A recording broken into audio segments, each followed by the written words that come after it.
Baik, selamat pagi semuanya. Hari ini kita akan melanjutkan pembelajaran kita, ya. Nah, kita hari ini belajar mata pelajaran IPA, yaitu organ pencernaan manusia dan gangguan sistem pencernaan. Nah, kemarin kita sudah belajar sistem pencernaan pada hewan, ya. Nah, yang sudah kita pelajari pada hewan pemamah biak, kemudian pada burung atau aves, pada reptilia, pada amfibi, dan terakhir ikan, ya. Nah, hari ini kita belajar organ pencernaan manusia dan gangguan sistem pencernaan. Oke, baik. Pencernaan pada manusia artinya proses penguraian makanan yang semula kasar menjadi lebih halus agar lebih mudah diserap oleh tubuh. Nah, pencernaan pada manusia ada pencernaan makanan secara mekanik. Ini artinya perubahan dari bentuk kasar menjadi bentuk halus dengan alat khusus. Kemudian ada pencernaan makanan secara kimiawi. Artinya perubahan makanan karena pengaruh enzim atau zat kimia. Nah, ada beberapa fungsi pencernaan. Yang pertama, menghancurkan makanan menjadi lebih halus. Kemudian, menyerap zat-zat makanan yang larut sehingga masuk ke dalam darah. Kemudian, mengeluarkan zat-zat yang tidak dapat dicerna oleh tubuh. Baik. Pencernaan makanan dapat diartikan mengubah makanan dari ukuran besar menjadi sekecil-kecilnya, bahkan makanan akan diubah menjadi bentuk larutan.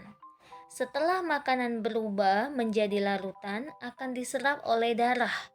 Selanjutnya, akan diedarkan ke seluruh tubuh. Baik, kita akan lihat organ-organ pencernaan pada manusia. Yang pertama ada mulut, ya. Nah, di dalam mulut terdapat alat pencernaan seperti gigi, lidah, dan kelenjar ludah. Makanan di dalam mulut akan mengalami pengunyahan, pencernaan enzimatis, dan pengaturan letak. Nah, fungsi gigi untuk mengunyah, memotong, dan menyobek makanan hingga lembut. Nah, proses pengunyahan makanan di dalam mulut dibantu oleh kelenjar ludah. Sementara lidah berfungsi untuk membantu menempatkan makanan yang akan kita makan dalam rongga mulut serta membantu proses menelan makanan. Nah, kemudian ada kerongkongan, ya. Nah, kerongkongan ini adalah penghubung antara rongga mulut dan lambung. Panjang kerongkongan kita kurang lebih 20 cm. Pada pangkalnya terdapat faring atau tekak yang berfungsi mengatur masuknya makanan. Jika kita makan sambil berbicara, maka akan mengganggu kerja faring yang mengakibatkan kita tersedak. Perjalanan makanan dari kerongkongan sampai lambung kurang lebih 6 detik. Gerak kerongkongan mendorong disebut gerakan peristaltik. Nah, gerak peristaltik ini dapat terjadi karena kerongkongan tersusun atas otot yang memanjang dan melingkar. Nah, kemudian, ini lambung, ya. Nah, lambung terdapat pada perut sebelah kiri, ya. Ingat, pada perut sebelah kiri di atas rongga perut di bawah diafragma. Nah, lambung memiliki beberapa jenis sel kelenjar sehingga banyak cairan yang dikeluarkan, terutama pada bagian fundus yang menghasilkan getah lambung. Nah, getah lambung terdiri atas air, lendir, asam klorida atau HCl, enzim renin, dan pepsinogen. Nah, makanan dicerna oleh otot lambung secara mekanik atau diremas-remas. Gerakan tersebut dinamakan gerak peristaltik. Sementara pencernaan secara kimiawi akan mengemulsikan dan menggumpalkan protein yang terdapat pada susu oleh enzim renin.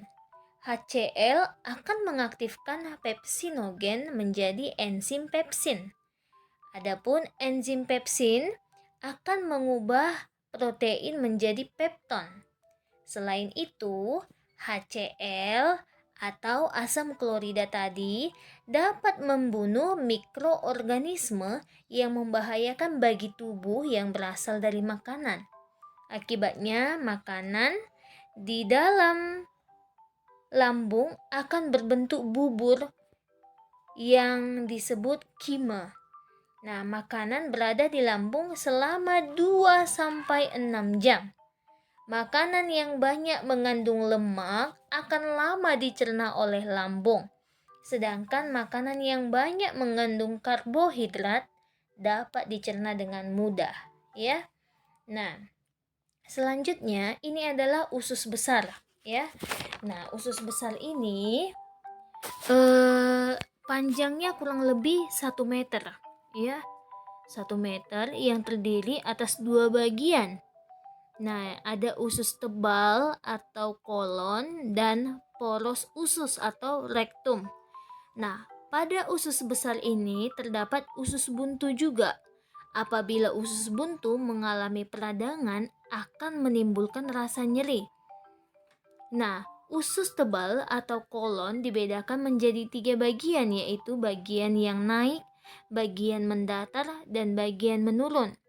Sisa makanan yang berupa cairan diserap oleh usus besar dan dibusukkan oleh bakteri pembusuk, yaitu bakteri E. coli.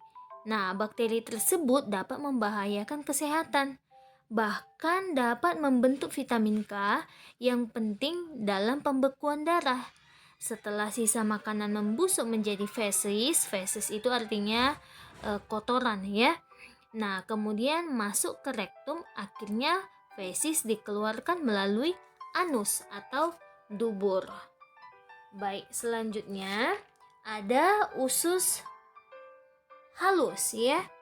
Nah, setelah dari lambung, makanan akan masuk ke usus halus. Nah, usus halus terdiri atas usus 12 jari, kemudian usus kosong. Nah, ada juga usus penyerapan, ya.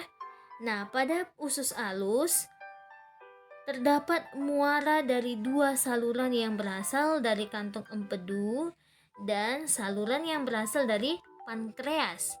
Nah, kantong empedu itu menghasilkan cairan empedu yang berfungsi untuk mengemulsikan lemak pada makanan.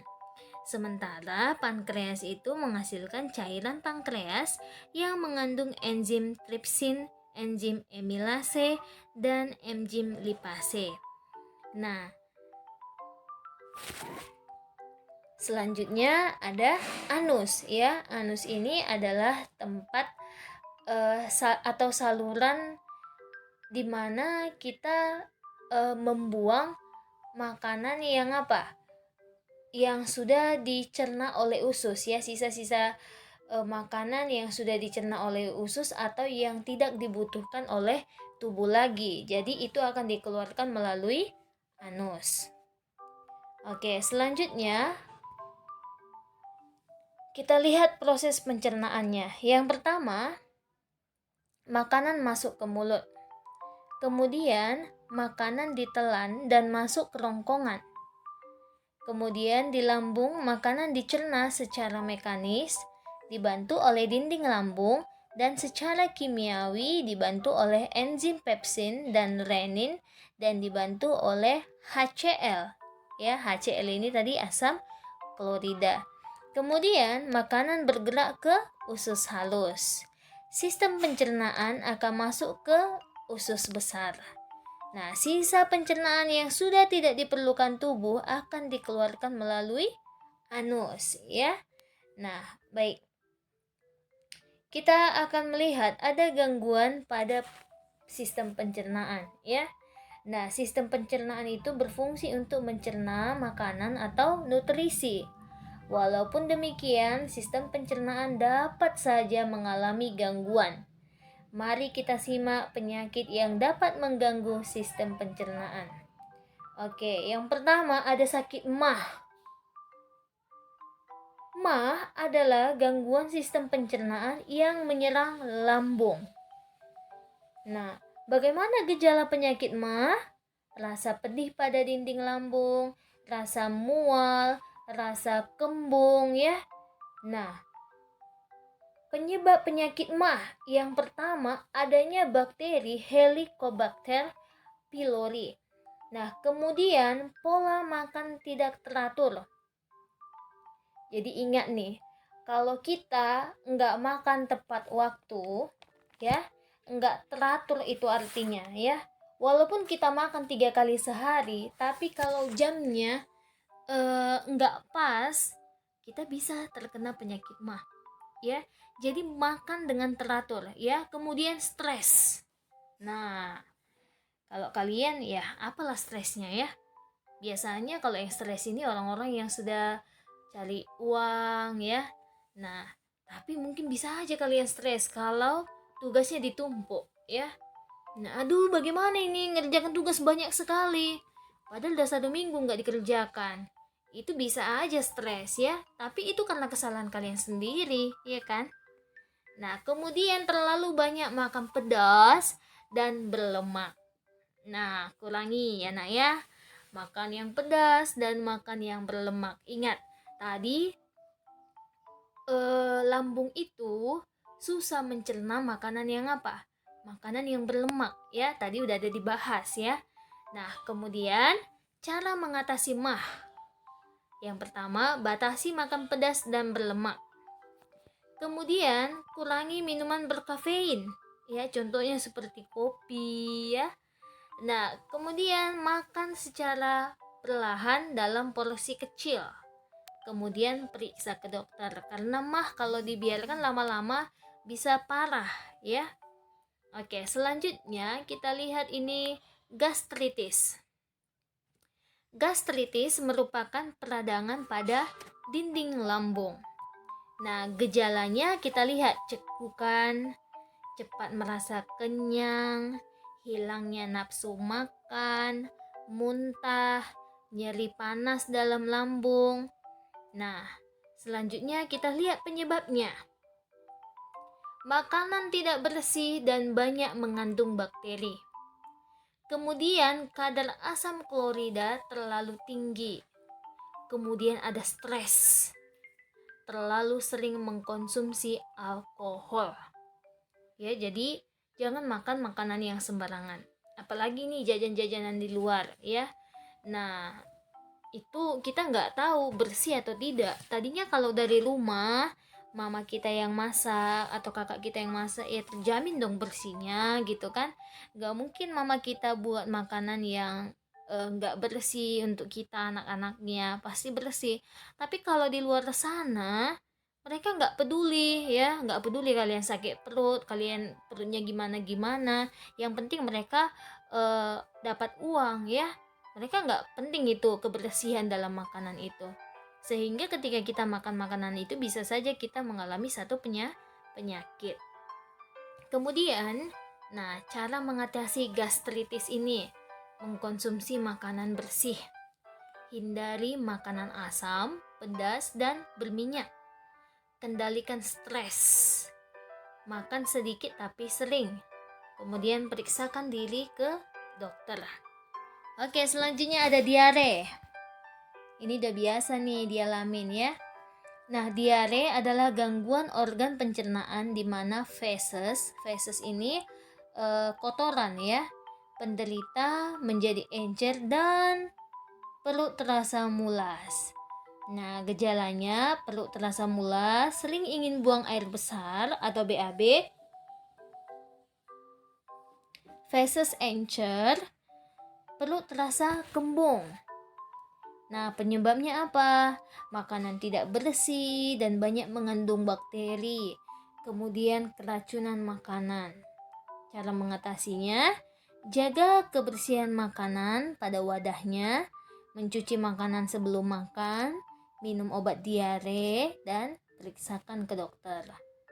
Oke, ada lagi konstipasi. Wow, apa ini? Nah, konstipasi ini sering juga disebut dengan sembelit, ya. Nah, ini adalah gangguan pada organ pencernaan di mana feses penderita akan menjadi keras, ya. Nah, jadi kotorannya keras. Gejala penyakit konstipasi. Yang pertama, harus mengejan saat buang air besar. Kemudian frekuensi buang air besar lebih jarang, jadi hati-hati, ya. Nah, penyebabnya apa? Kurang makanan berserat seperti sayur dan buah-buahan. Kurang minum, kebiasaan menunda buang air besar. Nah, jadi makanan yang berserat seperti yang terdapat pada sayuran dan buah-buahan itu sangat penting, ya. Sangat penting sekali untuk sistem pencernaan kita. Nah, jadi kalau kita kurang makan buah, kita kurang makan sayur, nah, kita bisa aja mengalami penyakit ini, konstipasi, ya. Nah, jadi kalau seperti ini, wah, ini bisa lama-lama menjadi wasir, ya. Nah, jadi rajin makan buah-buahan, rajin makan sayur-sayuran. Sayur apapun itu makan, ya, makan. Nah, orang tua bikin sayur itu ya berbeda-beda setiap harinya kan. Oh, mungkin hari ini bayam, kangkung. Makani semua ya, karena apa? Itu sehat bagi tubuh kita, ya. Nah, buah-buahan juga begitu, makan aja semua. Kemudian, cara mengatasi konstipasi. Banyak makan makanan yang mengandung serat seperti sayur dan buah-buahan, ya. Nah, kalau kalian mau jauh dari penyakit ini, makan makanan yang berserat, ya, dari sayur, dari buah-buahan. Apalagi kalian ini masa pertumbuhan sekarang. Janganlah ada penyakit-penyakit yang apa? Penyakit-penyakit yang seperti ini, ya. Nah, kemudian banyak minum. Jadi minum air putih. Kalau kita banyak minum air putih itu juga bisa membantu sistem pencernaan kita, ya. Nah, kemudian segera buang air besar jika sudah waktunya. Jangan ditunda-tunda lagi. Oke, selanjutnya ini ada wasir atau hemoroid, ya.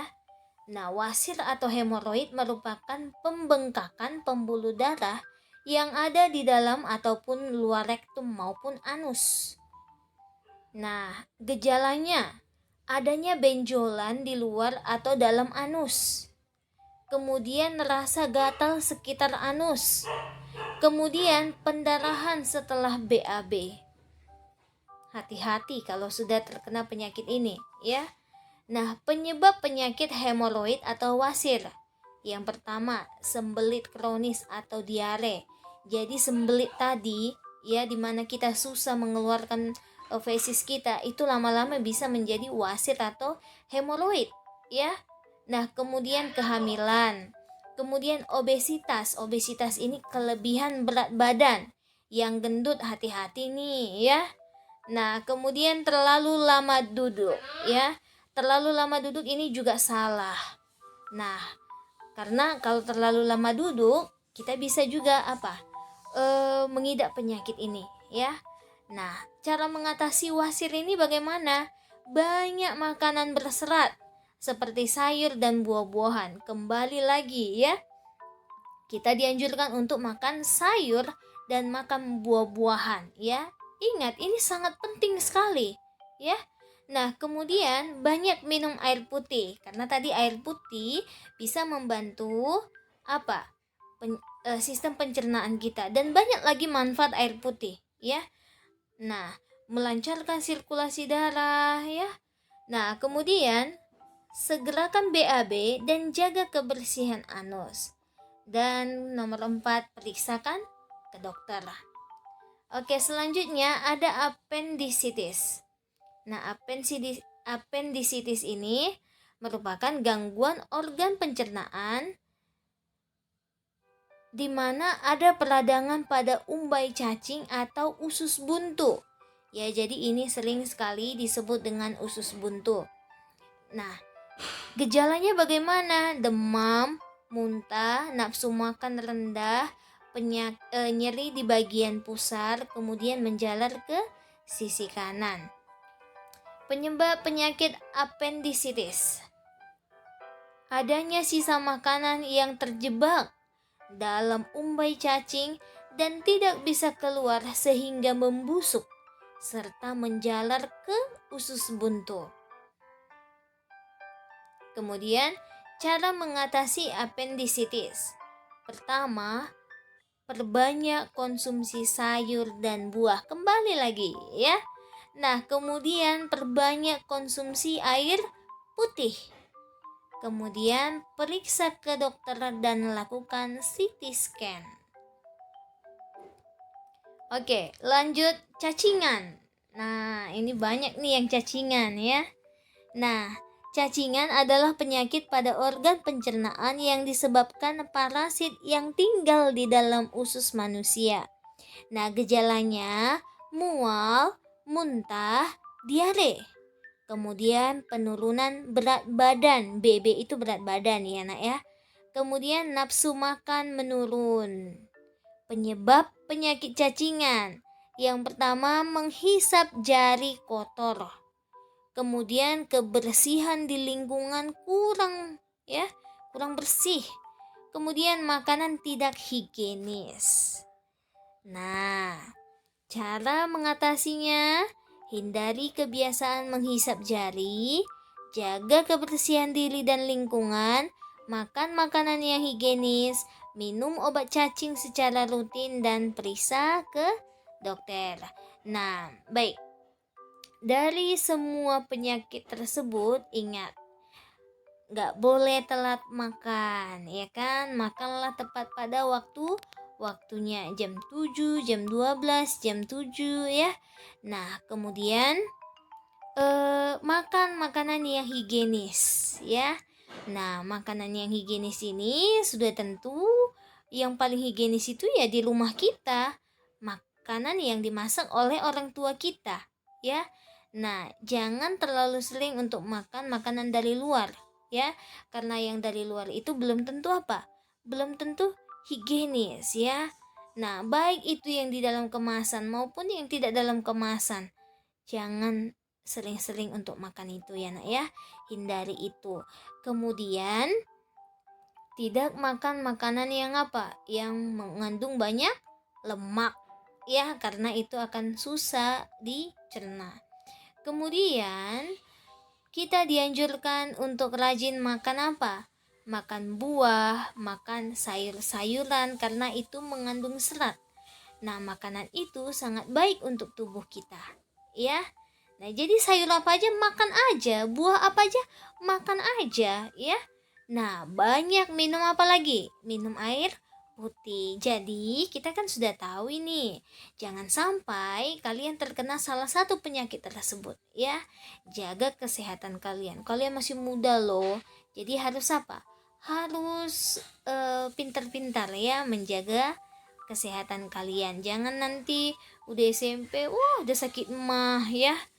Nah, atau wasir, itu bahaya sekali ya. Nah, baik. Tugas kalian nak di LKS tema 3. Tema 3 ya. Kerjakan evaluasi subtema 1. Misal ketik ya. Di LKS tema 3. Oke. Dikerjakan ya nak ya. Oke, selamat belajar.